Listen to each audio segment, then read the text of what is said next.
salen para sus respectivas clases, por favor abrid las Biblias, Evangelio de Marcos, capítulo 10.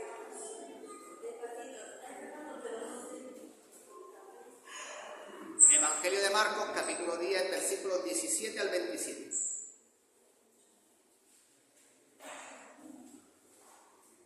La historia del joven rico. ¿Estáis todos ahí? Bien, vamos a darle. Al salir él para seguir su camino, vino uno corriendo e hincando la rodilla delante de él, le preguntó: Maestro bueno, ¿qué haré para heredar la vida eterna? Jesús le dijo: ¿por qué me llamas bueno? No hay ninguno hay bueno sino solo uno, Dios. Los mandamientos sabes: no adulteres, no mates, no hurtes, no digas falso testimonio, no defraudes, honra a tu padre y a tu madre. Él entonces respondiendo le dijo: Maestro, todo esto lo he guardado desde mi juventud. Entonces Jesús, mirándole, le amó y le dijo: una cosa te falta. Anda, vende todo lo que tienes y dalo a los pobres, y tendrás tesoro en el cielo. Y ven, sígueme tomando tu cruz. Pero él, afligido por esta palabra, se fue triste porque tenía muchas posesiones. Entonces Jesús, mirando alrededor, dijo a sus discípulos: ¿cuán difícilmente entrarán en el reino de Dios los que tienen riquezas? Los discípulos se asombraron de sus palabras, pero Jesús, respondiendo, volvió a decirle: Hijo, cuán difícil les es entrar en el reino de Dios a los que confían en sus riquezas. Más fácil es pasar un camello por el ojo de una aguja que entrar un rico en el reino de Dios. Ellos se asombraron aún más, diciendo entre sí: ¿quién podrá ser salvo? Entonces Jesús, mirándolos, dijo: para los hombres es imposible, mas para Dios no, porque todas las cosas son posibles para Dios. Bueno, quisiera contar una anécdota, una historia real. Esta ocurrió durante la Segunda Guerra Mundial, cuando un regimiento americano estaba en el frente de batalla y estaba siendo batido, por el fuego de los morteros y de las ametralladoras enemigas. Pero vosotros sabéis que en la guerra existe algo que se llama el fuego amigo, si es que existe algún fuego que sea amigo de alguien. ¿Sabéis lo que es el fuego amigo, no? Cuando tu propio ejército está disparando sobre ti y por un error las piezas artilleras de su propio país estaban disparando sobre las posiciones donde ellos estaban. Así que los pobres, desesperados por aquella situación, no se podían comunicar con radio, pero tenían, fijaros bien, una paloma mensajera. Y entonces ataron un mensaje, decidieron, mandándolo para que fuese recogido, por la artillería, para que dejasen de disparar sobre estas posiciones. Entonces la paloma emprendió el vuelo, pero ¿qué pasa? Una bala le rozó la cabeza a la cara y perdió el ojo izquierdo. Y siguiendo adelante, la explosión de un proyectil al lanzar la metralla, pues hermano, le arranca casi la pata donde llevaba el mensaje escrito, de tal manera que la pata estaba poco más o menos que casi colgando por la piel del animal. Pero aún con todo, el animal, fijaros bien, llegó y entregó el mensaje, garantizando la supervivencia. Aquello, evidentemente, parecía una situación imposible y bastante improbable que la paloma pudiese atravesar todo el fuego enemigo y llegar hacia donde estaban las piezas de artillería. Pero lo logró. imposible, a priori, se convirtió en una realidad. Entonces, ¿qué es lo que te quiero decir con esto? Porque sencillamente también hay momentos en la vida en que nos sentimos seguramente tan desesperanzados como este regimiento que estaba siendo bombardeado por sus propios compañeros. Hay momentos en que las dificultades nos cercan, hay momentos en que las pruebas nos asedian, hay momentos en que las cargas nos oprimen, hay momentos también cuando la confusión, porque no vemos las cosas claras, reinan en nosotros, y entonces comienza la desesperación a apoderarse de uno. Y entonces, ¿qué ocurre? La preocupación también nubla nuestra mente. El miedo nos atenaza, nos constriñe, nos abruma y a veces parece que no hay manera de salir de esa situación.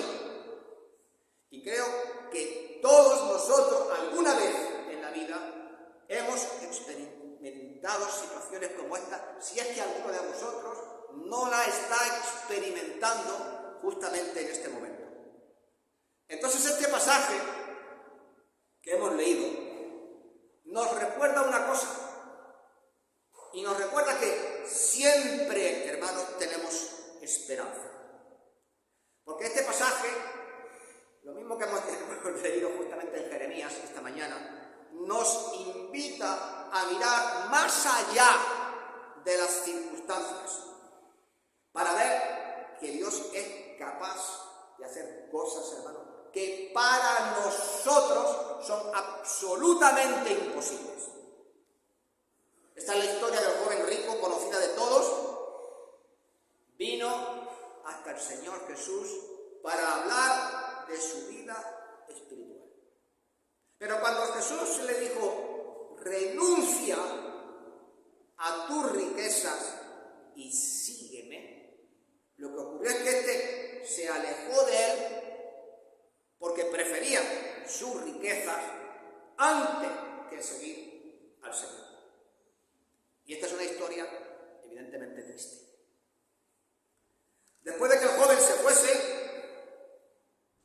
entonces Jesús aprovechó lo que había ocurrido para enseñar a sus discípulos sobre el peligro, evidentemente, de amar las riquezas.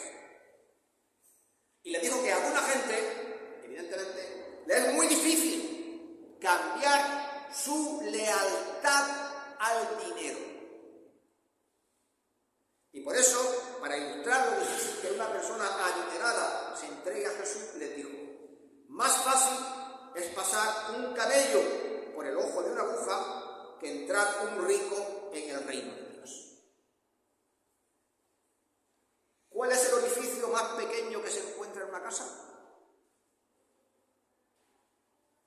En todas las casas hay agujas, ¿no? Para pasar.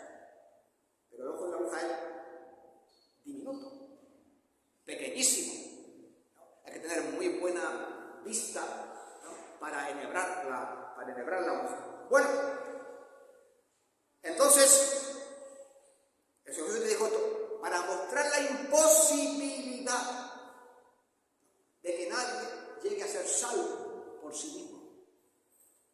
Cuando los discípulos oyeron esto, se quedaron asombrados y se preguntaron, bueno, si este, con todo su dinero, con todo su poder, con toda su riqueza, no puede salvarse, entonces ¿quién podrá? Claro, la respuesta es evidente. Nadie.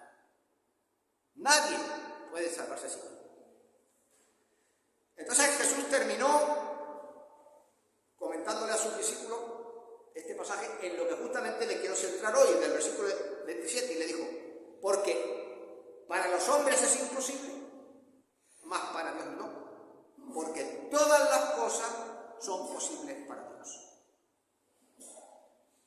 Y cuando está diciendo que es imposible, lógicamente se estaba refiriendo a la salvación, porque ninguna persona jamás se va a salvar por su propia iniciativa ni por su propio esfuerzo. Luego cuando dice, porque todas las cosas son posibles para Dios, dejó claro que Dios sí puede hacer lo que el hombre no puede hacer. Y mientras que la interpretación principal del pasaje hace referencia a la salvación, justamente estas palabras, todas las cosas son posibles para Dios, amplían su significado. Porque nos está diciendo que todas las cosas, la totalidad de las cosas que componen un todo, son posibles para Dios. Lo digo de otra manera. No es solo que Dios puede salvar a una persona, Dios puede hacer imposible lo posible. Eso es lo que el Señor le está diciendo. Y eso justamente vamos a meditar esta mañana. En que todas las cosas, hermanos, son posibles para Dios. Yo creo que estamos de acuerdo. Si digo que todo hombre tiene una serie de problemas que son insuperables. El principal problema que todo hombre tiene es el pecado. Nacemos pecadores, vivimos en el pecado. Y a menos que Dios intervenga, ¿cuál es nuestro destino? Morir en el pecado. Y nadie puede hacer nada para arreglar esta situación. El joven rico que rechazó a Jesús en este pasaje que hemos estado considerando, ¿qué es lo que hizo? Escoger sus riquezas antes que a Jesús. ¿Y sabéis por qué lo hizo? Pues sencillamente por una razón, porque era un pecador. Ya está, no hay más. Era impotente para vencer el pecado que dominaba su vida. Las posesiones materiales, el dinero. Pero es que, hermano, ¿es que aquí alguno de nosotros que no sea igualmente impotente frente a nuestros propios pecados? Pues yo creo que sí. Y otro de los problemas que se relaciona con el primero es que también somos débiles.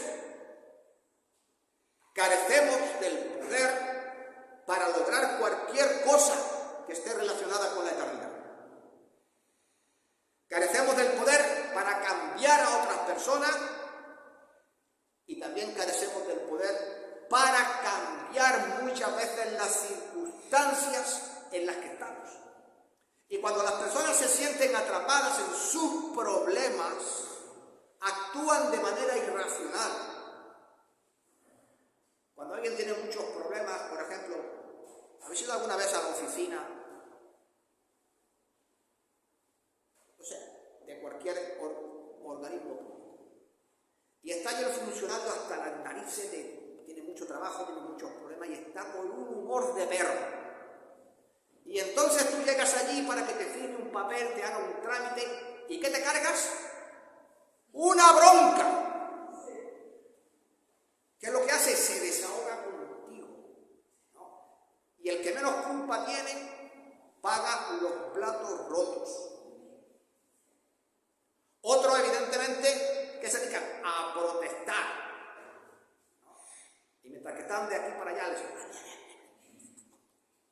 ¿no? Y van por ahí protestando. ¿Pero qué demuestra eso? Pues lo que acabo de decir, su debilidad. Son personas débiles.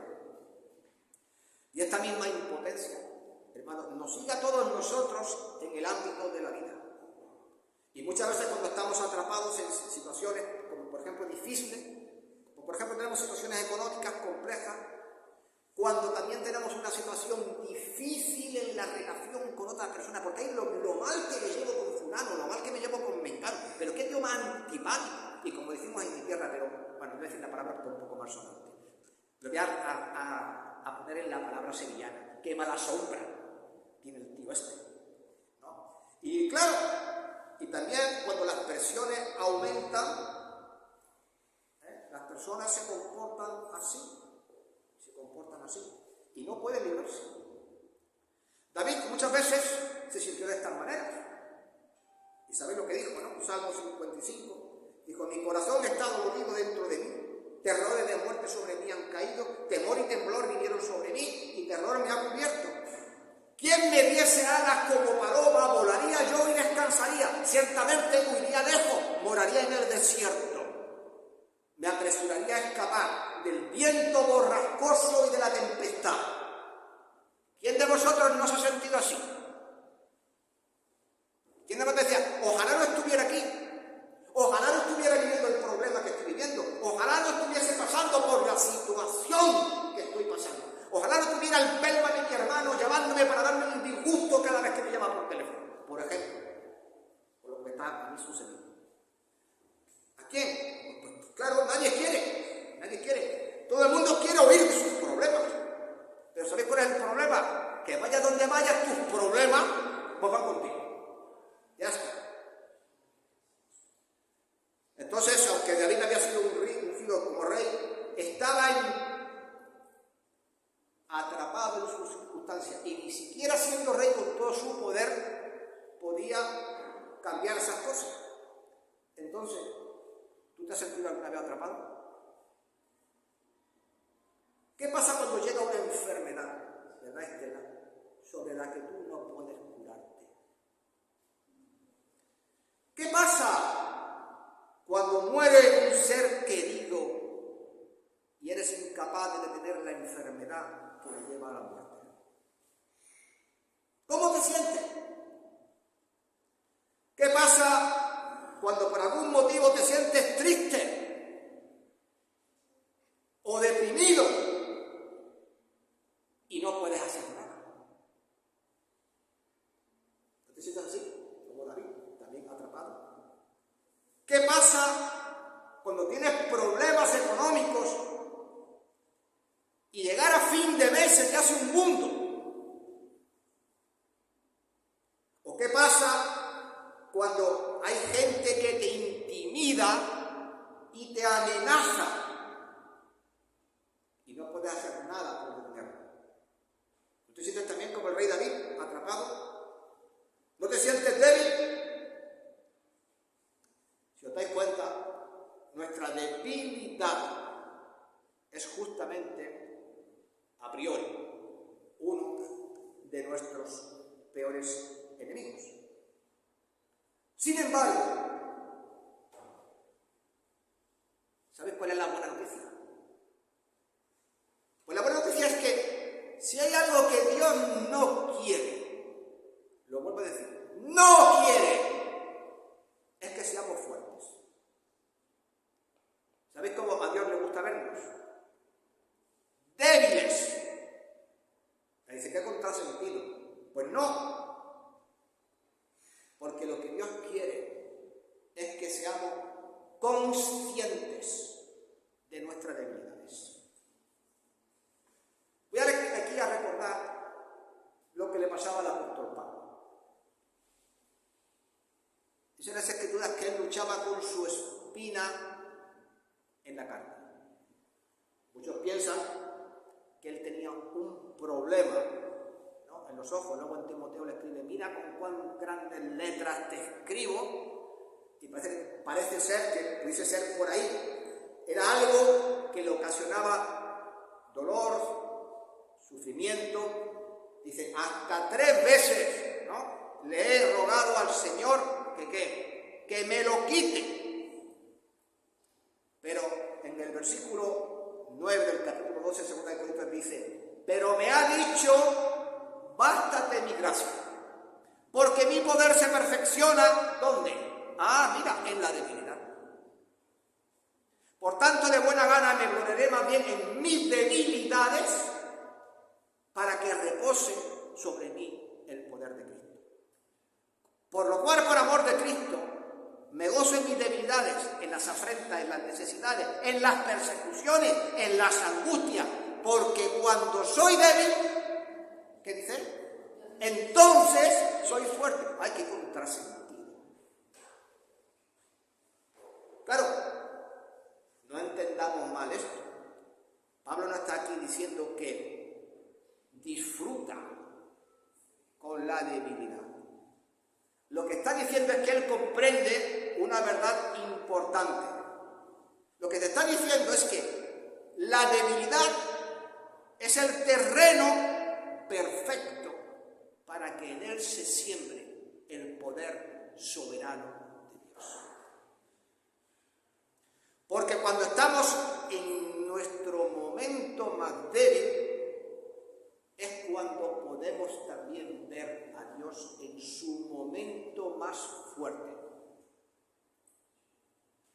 Cuando pasamos, evidentemente, a no depender de nosotros para depender totalmente de Él. Este pasaje destaca la debilidad del hombre, pero este pasaje, si os dais cuenta, también exalta el poder, porque todas las cosas son posibles para Dios. En el contexto de este pasaje estamos hablando de la salvación, y Jesús quería que supiésemos que Él tiene el poder para salvar a cualquiera de sus pecados. Pero también, esta es la razón por la que tenemos que también tener esperanza, porque Dios también tiene el poder sobre todas las cosas y evidentemente sobre todas las áreas problemáticas de nuestra vida. La salvación, evidentemente, es el milagro más importante, más incluso que la creación del universo, porque todo esto palidece cuando Dios salva a una persona. Dice la palabra que la creación, Dios habló y todo llegó a existir. Y fue un milagro del poder de Dios, un milagro realizado porque por su palabra habló y se hizo. Pero fijaros bien que para lograr la salvación, ¿qué tuvo que hacerse? ¿Qué tuvo que hacer? No fue necesario solamente hablar, se tuvo que hacer hombre, tuvo que morir en la cruz por nuestros pecados, tuvo que resucitar de los muertos, ¿no?, para darnos vida eterna, para que tuviésemos salvación. El Espíritu Santo tiene que convencer a la persona de que es pecadora, tiene que llegar a la convicción de que Dios es realmente Dios en su vida, ¿vale? Y entonces creer en la obra de la cruz. Y entonces se salva y se preserva el alma de esta persona. Y todo esto sucede en apenas una fracción de segundo, cuando la persona decide. Pero esto es eterno. Sin embargo, la creación, de la que todos estamos disfrutando, ¿qué es? Temporal. No va a estar aquí para siempre. Pedro dijo, pero el día del Señor vendrá como ladrón en la noche, en la cual los cielos pasarán con grande estruendo y elementos ardiendo serán deshechos, y la tierra y las obras que en ellas hay, que dice, serán quemadas, esperando y apresurando para la venida del día de Dios, en la cual los cielos, encendiéndose, serán deshechos, y los elementos, siendo quemados, se fundirán. Esto pasará, pero la salvación de una persona siempre será eterna. Nunca se va a quemar. Y esta es la cuestión a la que quiero llegar. Si Dios puede crear mundo con una sola palabra y redimir un alma por su gracia, ¿qué es lo que hay que esté fuera de su poder? Nada. Nada. Y la Biblia menciona esto una y otra vez. Por ejemplo, Job dijo, 42:2. Yo conozco que todo lo puedes y no hay pensamiento que se esconda de ti. En Isaías 43:13, por ejemplo, aún antes que hubiera día yo era, y no hay quien de mi mano se libre. Lo que yo hago, ¿quién lo estorbará? He aquí yo soy Jehová, Dios de toda carne. ¿Habrá algo que sea difícil para mí?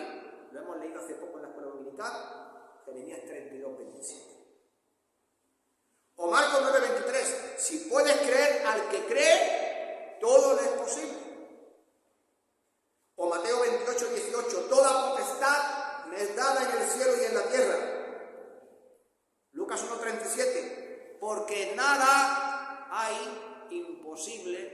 Dios. Y Efesios 3:20, y aquel que es poderoso para hacer todas las cosas mucho más abundantemente de lo que pedimos o entendemos, según el poder que actúa en nosotros. Así que Dios, hermanos, no solo tiene el poder sobre todas las cosas, sino que tampoco necesita el permiso de nadie para usar su poder sobre todas las cosas. Dice el Salmo 115, nuestro Dios está en los cielos, todo lo que quiso ha hecho. Y en el Salmo 135:6 dice, todo lo que Jehová quiere lo hace, en los cielos, en la tierra, en los mares y en todos los abismos. O en Daniel 4:35, todos los habitantes de la tierra son considerados como nada, y él hace según su voluntad en el ejército del cielo y en los habitantes de la tierra. Y no hay quien detenga su mano y le diga, ¿qué haces? Y si nos vamos al Nuevo Testamento, Efesios 1:11 dice, en él asimismo tuvimos herencia, habiendo sido predestinados conforme al propósito de que hace todas las cosas según el designio de su voluntad. ¿Qué nos está diciendo todo esto? Dios tiene todo el poder. La pregunta es, ¿pero qué significa esto para nosotros? Pues hermanos, significa, para que lo entendamos, que podemos traerle a Él todas las cosas y tener en Él confianza y en su capacidad para manejar todas estas situaciones, como la que yo estoy viendo ahora mismo, que simplemente se escapan de mis manos. Yo no tengo el control sobre el notario, ni sobre el abogado, ni sobre los impuestos, ni sobre mis hermanos, ni sobre la tramitación legal de los documentos. No lo tengo, pero Él sí. Yo sí lo tengo.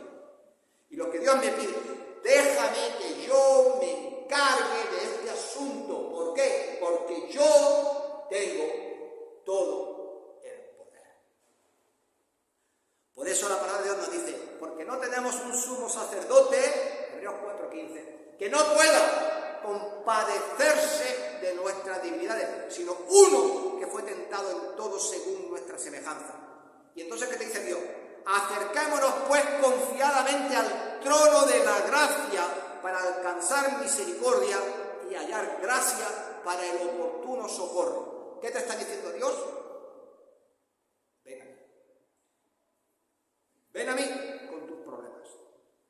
Filipenses 4:6, por nada estéis afanosos, sino sean conocidas vuestras peticiones delante de Dios en toda oración y ruego con acción de gracias, y la paz de Dios, que sobrepasa todo entendimiento, guardará vuestros corazones y vuestros pensamientos. O primera de Pedro 5:7, echando toda ansiedad sobre Él, porque Él tiene cuidado de vosotros. Claro, Dios puede salvar tu alma, evidentemente que sí, pero Dios puede obrar también en cualquier otra cosa que se presente en tu vida. Él es todopoderoso y puede cuidar de ti. Y ¿sabes una cosa? Él tiene el poder para mover el cielo y la tierra si fuera necesario. No va a haber nada que lo detenga. Por ejemplo, cuando José se tuvo que enfrentar a los amalecitas, ¿qué pasó? Detuvo el sol en el cielo. ¿Alguien lo quiere leer? Josué 10. Cuando su pueblo se vio la necesidad que se encontraba entre la espada y la pared, las tropas egipcias viniendo y el mar rojo del otro lado, ¿qué pasó? Dios abrió el mar rojo. Éxodo 4. Cuando pasaban hambre en el desierto, hubo maná. Éxodo 16. Cuando Elías estaba en el arroyo de Kerit, contra toda natura, envió cuervos que en vez de comerse la carne, se la entregaban al profeta. Primera de Reyes 17. Cuando el profeta, Dios se lo lleva de allí porque acabó el agua y se lo lleva a Fenicia y llega tan lejos como Sidón, a una aldea que se llamaba Sarepta, allí había una viuda. Como no había llovido, por la maldición que pronunció el propio profeta, ¿qué pasaba? No había cosecha. Como no había cosecha, no había harina. Como no había cosecha, tampoco había aceite. A la pobre viuda le quedaba, ¿qué? Un puñado de aceite y un puñado de harina en una tinaja. ¿Pero qué pasó? Contra todo pronóstico, cada vez que metía la mano en el aceite o vertía la harina, ni menguaba el aceite, ni menguaba la harina. Y así todo el tiempo que fue necesario. Primera de Reyes 17. Y cuando el Señor estuvo predicando y vio toda aquella multitud, y era tarde, ¿qué hizo? Les dio de comer. 5.000 personas. Marcos 6. Y cuando se vieron que la necesidad de estar en el templo y pagar el impuesto del templo, ¿qué pasó? Apareció una moneda ¿en dónde? En la boca de un pez. Entonces la pregunta que os tengo que hacer es la que yo me tuve que hacer hace unos días. ¿Qué puede hacer Dios por mí? O en este caso, ¿qué puede hacer Dios por ti? Pues todo lo que haya que hacer. Cualquier cosa que sea su voluntad para tu vida, Dios puede hacerlo todo. Porque con Dios todo es posible. Ahora, ¿cuál es tu situación imposible? A lo mejor estás orando por el alma de un familiar que quieres que se convierta. Quizás tienes un problema que se ha hecho una montaña que necesitas que se mueva. Quizás tengas una necesidad que se tenga que cubrir, o un problema que se tiene que resolver, o una carga que necesitas que te quiten, o una enfermedad que necesitas sanar. O simplemente que Dios te dé sabiduría porque no sabes qué decidir ni qué hacer en una situación en la que ahora te encuentras. O quizás sea, y por qué no, que necesitas tener una relación más cercana con Dios. Sea lo que sea, tráelo delante de Dios. Pero tráelo con fe, no hagas como dice nuestro hermano Francisco. Lo pone a los pies de Dios y cuando sales por la puerta lo vuelves a recoger y te lo vuelves a llevar contigo. Entonces no has solucionado ningún problema. Te vuelves a llevar el problema contigo. Déjalo allí con fe, definitivamente en las manos de Dios. Y entonces Dios podrá hablar en esa situación y en esas circunstancias. De cualquier forma, lo mires como lo mires, la mejor situación, la mejor decisión que puedes tomar es siempre entregarle todas las cosas a Dios. Porque, y termino como comenzamos, porque para los hombres es imposible, mas para Dios no, porque todas las cosas son posibles. Amados hermanos, que el Señor